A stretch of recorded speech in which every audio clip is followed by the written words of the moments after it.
Once again, House Republicans are showing their true colors, bringing a bill to the floor that helps their big oil friends and hurts hardworking Americans. This is a reckless and extreme bill. It will hamstring the single most important tool the Biden administration has used to fight Putin's price hike on gasoline. The ranking member mentioned affordability, but by releasing oil from the Strategic Petroleum Reserve, the Biden administration helped bring down gas prices by over $1.50 per gallon. Republicans call that politicizing the Strategic Petroleum Reserve. I call that providing real relief to the American people at the gas pump. Again, Democrats addressing affordability, trying to bring down high gas prices.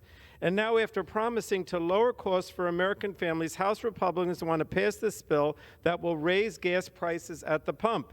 And make no mistake, that's exactly what this bill would do. It would prevent the Department of Energy from using the Strategic Petroleum Reserve to respond to price hikes until big oil is given open access to drill on public lands. Now, restricting the federal government's best tool for decreasing gas prices in the middle of a global energy crisis defies any logic. After all, this is a tool that administrations of both parties, Democrat and Republicans, have successfully used in the past. It's baffling to me to see the Republicans oppose President Biden's release of oil from the reserve, considering that in recent years, Republican administrations withdrew even more due to oil sales that they themselves mandated when they were in control of Congress.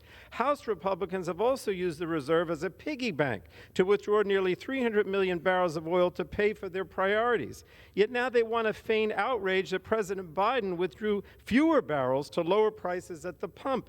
This is not serious legislation, Mr. Speaker, but instead a political stunt. Republicans are just upset that President Biden stood up and actually used all the tools at his disposal to fight back against high gas prices for American families. Now, this bill actually fights against American families and against addressing affordability.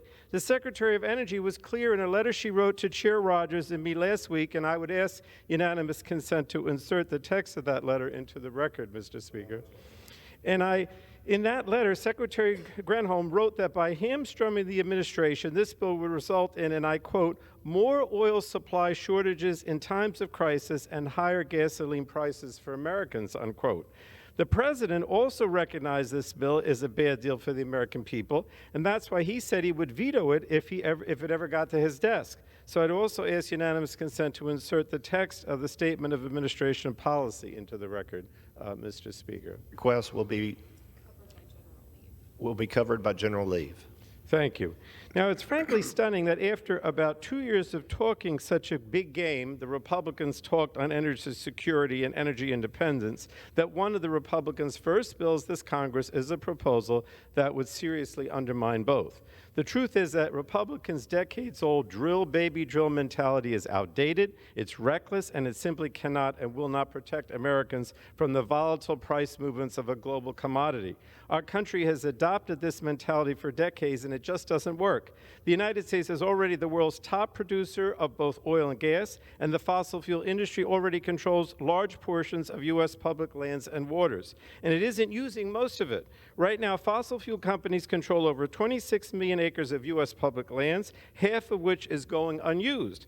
The problem is not a shortage of land or leases. Republicans only want the American people to think that that's the case because they want to keep holding or doing the bidding of big oil. The bottom line is big oil doesn't want to pump oil because that would lower prices. They don't want to do it. They don't want to address the issue of affordability with gas prices. They don't want to pump more oil. No matter how much we drill anyway, doubling down on our fossil fuel dependency is exactly what has kept us dependent on the global market.